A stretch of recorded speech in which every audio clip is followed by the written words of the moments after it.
My money అనేది అర్థం అవ్వలేదు. Will discuss in detail about స్వధానము లేటర్. ఓకే, అంటే మీరు లాస్ట్ వర్క్షాప్లో ఇచ్చిన నిష్ఠకి ఎఫెక్షన్ దానికి యాజ్ ఇట్ ఈజ్గా మనం వాళ్ళని ఇన్వైట్ తీసుకోవడము ఏదైతే ఉందో దాన్ని నిష్ఠ అని చెప్పారు. అంటే ఒక ఫ్రెండ్తో స్నేహం ఉందనుకోండి, వాడి కోపతాపాలను కూడా మనం భరించగలగాలి. అదే వాడి దగ్గర లేదు అయినా సరే మనం వాడిని స్వీకరించాలి. ఎగ్జాక్ట్లీ అదే చెప్తున్నాను.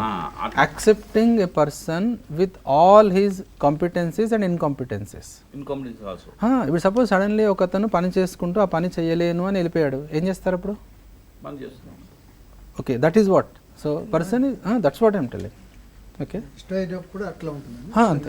You accept other person as it is. You accept the other person as it is without putting any conditions. Okay, అది అఫెక్షన్. అది మీరు ఎగ్జిబిట్ చేస్తారు చూడండి, దట్ ఈస్ కమిట్మెంట్.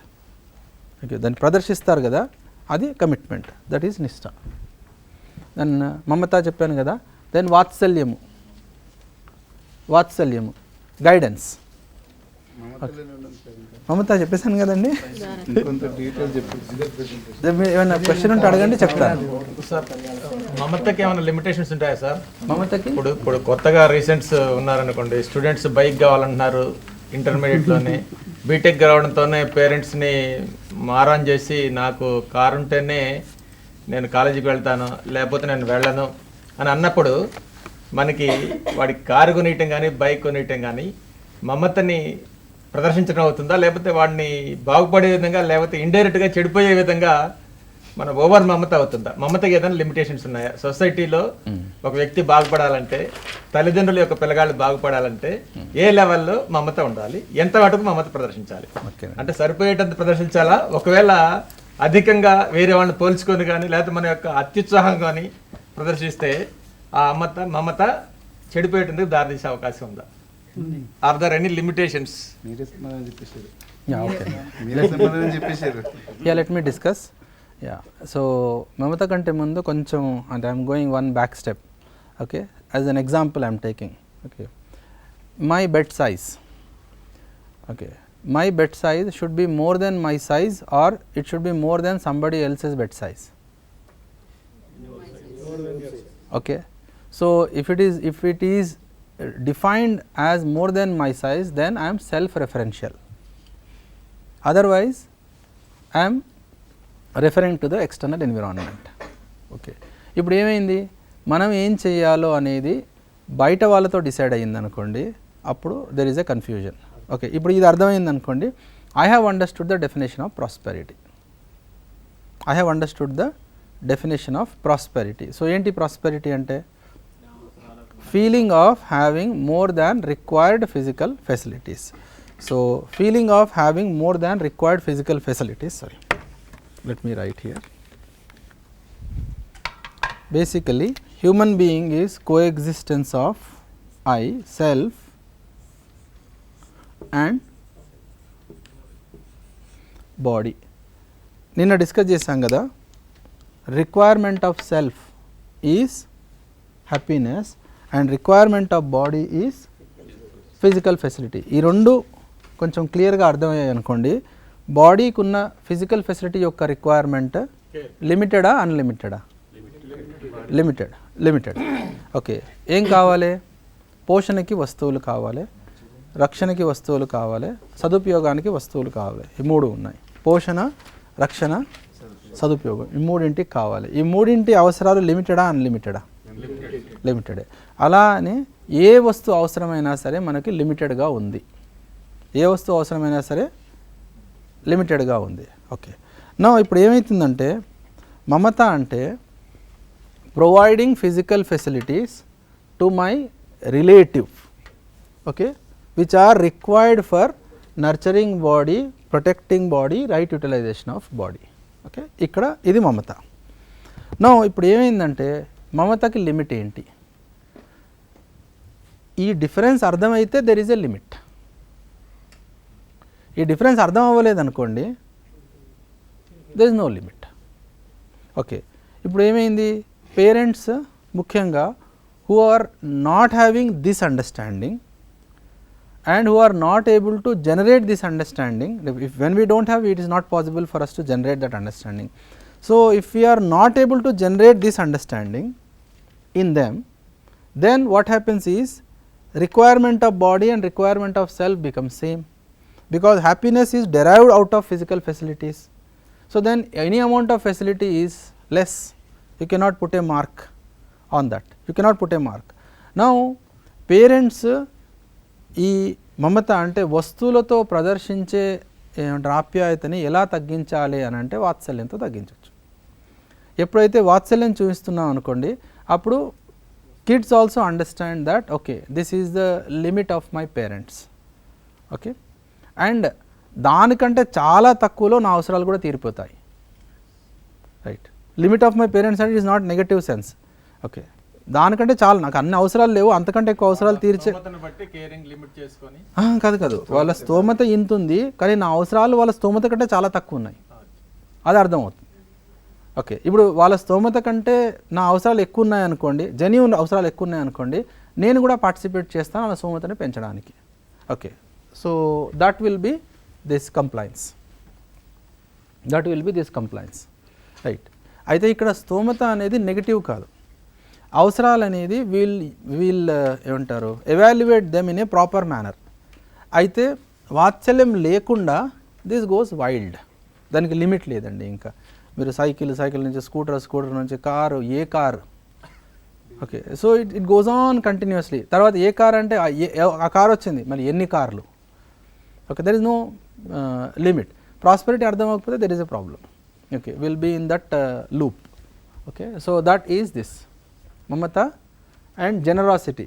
ఇప్పుడు మమత అర్థం అవ్వలేదు అనుకోండి, there is a problem of generosity, okay. చిన్నప్పుడు లెక్క పెట్టకపోవచ్చు, కొంచెం పెద్దగా అయిన తర్వాత these days also parents are counting it.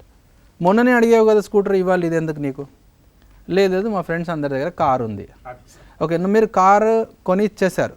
ఇచ్చిన తర్వాత ఏమైంది, every time when you are paying EMI you are haunting your child, okay. So now what is lost, generosity is lost. ఉదారత్వం పోయిందా, ఓకే, ఉదారంగా ఇవ్వలే, అది ఏడుస్తూ ఇచ్చాం, ఉదారంగా ఇవ్వలేదు.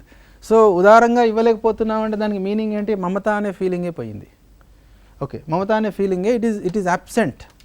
That's why this is not getting exhibited, right. So ఇప్పుడు ఈ మమత అనే ఫీలింగ్ ఇవ్వలేకపోతున్నాము అంటే ప్రాబ్లం ఏంటి, మనం ఇక్కడ వాత్సల్యం దగ్గర ప్రాబ్లం వచ్చింది. వాత్సల్యం ఎగ్జిబిట్ చేస్తే వచ్చేది సహజత్వము, ఓకే, న్యాచురల్నెస్ అనుకోండి, okay, natural or spontaneity, okay. So దీంట్లో ఏంటంటే my current situation every moment ఇంట్లో అందరికీ తెలుసా తెలియదా,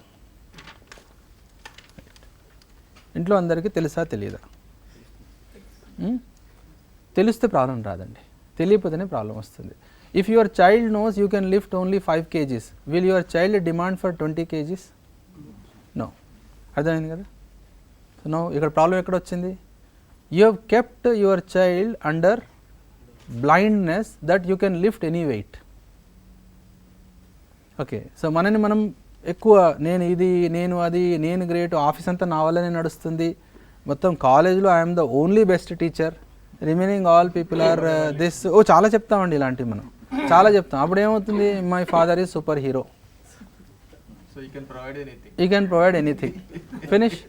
ఆ సూపర్ హీరో డిమాండ్స్ ఇప్పుడు ఫర్ ఎగ్జాంపుల్ ఊహించండి, ఎవరన్నా ఈ ఏమంటారు స్పైడర్ మ్యాన్ కానీ సూపర్ మ్యాన్ కానీ ఇలాంటి పెద్ద పెద్ద వాళ్ళని కలిశారనుకోండి, ఏం అడుగుతారండి, పెన్సిల్ ఇవ్వండి, నాకు షార్ప్నర్ ఇవ్వండి, ఇలాంటివి అడగరు కదా, దాట్ లెవెల్ అడుగుతారు. ఇప్పుడు మీరు కూడా పిల్లల ముందు అలా ప్రొజెక్ట్ అయ్యారు చిన్నప్పుడు, నేను ఏమన్నా చేయగలుగుతాను, సో వాళ్ళు నాకు ఏమన్నా కావాలి అన్నారు.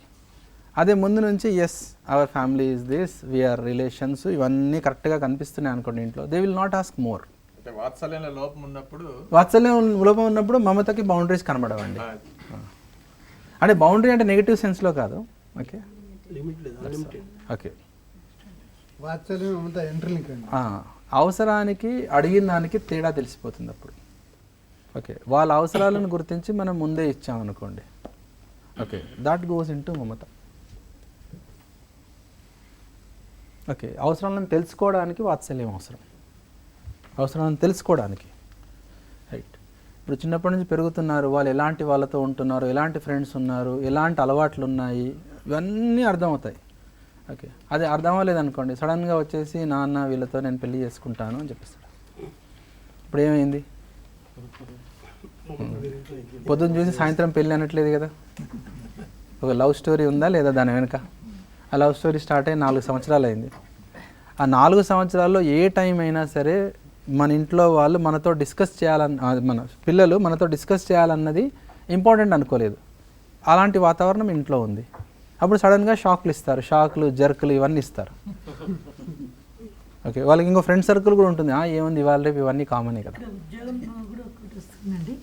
జాబ్ చేసుకునే వాళ్ళు పేరెంట్స్ కన్నా ఎక్కువ సంపాదిస్తున్నారండి. కాబట్టి పేరెంట్స్ మాట కూడా వినడం లేరు. కాబట్టి మీకన్నా మేము ఎక్కువ సంపాదిస్తున్నాం, మీరు మాకు చెప్పాల్సిన అవసరం ఏముంది అనేది కూడా కనబడుతుందండి. కొద్దిపాటి ఇళ్లలో అది కూడా చూస్తున్నాము. వాళ్ళని కంట్రోల్ చేయాలంటే కొంచెం కష్టంగానే ఉంది. ఇప్పుడు మీరు అన్నట్టు లవ్ మ్యారేజెస్ చూసుకున్నా కూడా షాక్లు జర్కులు ఇవ్వడం అనేది కూడా అది మేము కంట్రోల్ చేయలేకపోతున్నాము. పోనీ చెప్పినా బాగుంటుంది, అది కూడా ముందు ఉండట్లేదు. కొన్ని ఫ్యామిలీస్లలో కూడా కొంచెం ఇది బాధాకరంగానే ఉందండి. అది కొన్ని ఫ్యామిలీస్ కాదు మేడం, చాలా ఫ్యామిలీస్లో ఉంది. చెప్తాను ఎందుకంటే మనము అప్బ్రింగింగ్ చేస్తున్నప్పుడు దేని ప్రదర్శించాము? ఏజ్ని పెంచాం కదా, బలాన్ని ప్రదర్శించాం, ఓకే, ధనాన్ని ప్రదర్శించాం. రివర్స్లో వాళ్ళు అవే యూస్ చేస్తారు. ఏజ్ అంటే ఏంటి? Physical strength. మీ ఫిజికల్ స్ట్రెంగ్త్ తక్కువ అయినప్పుడు నేను బలంగా ఉన్నాను, దట్ ఈజ్ వన్ థింగ్. మీ దగ్గర మీరు డబ్బు సంపాదించే పరిస్థితిలో లేరు, లేకపోతే రిలేటివ్గా మీరు నాకంటే డబ్బు తక్కువ సంపాదిస్తారు. ఇలాంటివన్నీ రిలేటివ్నెస్ మనమే నేర్పించాం కదా. ఓకే, మన వల్లనే వచ్చాయి ఇవన్నీ. ఈవెన్ ఇంట్లో జరుగుతున్నాయి, అదే చెప్పాను కదా, 90% ఇంట్లోనే జరుగుతున్నాయి అన్నీ. Okay, let us not blame society. Society is giving one input, that's all. Okay, all that is giving input, but how you are taking it. Your children are your children, not outsiders, your children. ఆ టైంలో వాత్సల్యం అనేది చాలా చాలా important. అది ఉంటే ఈ spontaneity అంటే every time it is open, we are అంటే being transparent to our kids and every person in the family. ఇది లేదనుకోండి, దెన్ దేర్ ఆర్ ఇష్యూస్. అన్నిట్లో ఇష్యూస్ ఉన్నాయి. ఓకే, సొసైటీలో ఇవన్నీ కూడా వాత్సల్యం లోపం వలన ఎక్కువ కేరింగ్ చూపడం జరుగుతుంది. సొసైడ్ దానివల్ల trust, lack of trust in self, lack of trust in relations, lack of trust in society. If 3 things happen together, then person commits suicide. Sir, ఒక 1 week బ్యాక్ ఖమ్మంలో ఒక ఇంజనీరింగ్ స్టూడెంట్ సూసైడ్ చేసుకున్నాడు. అతను economic background చూస్తే parents బాగా మంచి స్కూల్లో వేశారు, మంచి కాలేజ్ వేశారు, కానీ ఎక్కువ కేరింగ్ వల్ల కనపడదల్లా వచ్చి అడిగిందల్లా ఇచ్చేసి అతనిలో గిల్టీ కాన్షియస్నెస్ వచ్చేసి చనిపోయే ముందు ఒక కోడ్ లాంగ్వేజ్లో రాసి సూసైడ్ చేశారు. అప్పుడు అనాలిసిస్ చేసిందంటే ఓవర్ కేరింగ్ ఇది లేకపోవడం, వాత్సల్యం లేకపోవడం. పేరెంట్స్ కేవలం అక్కడ వేసాం, మన పని అయిపోయింది, వాడు డబ్బులు అడిగినప్పుడల్లా ఇస్తా, మన పని అయిపోయింది అనడంతో అతను ఫ్రస్ట్రేషన్లోనయ్యి సూసైడ్ చేసుకోవడం జరిగింది. ఈ వాత్సల్య లోపం వలన ఎస్పెషల్లీ నాకు అనిపించింది. ట్రస్ట్ అండి. Will come back to this after break. So we'll break for lunch now and then reassemble at 2 p.m.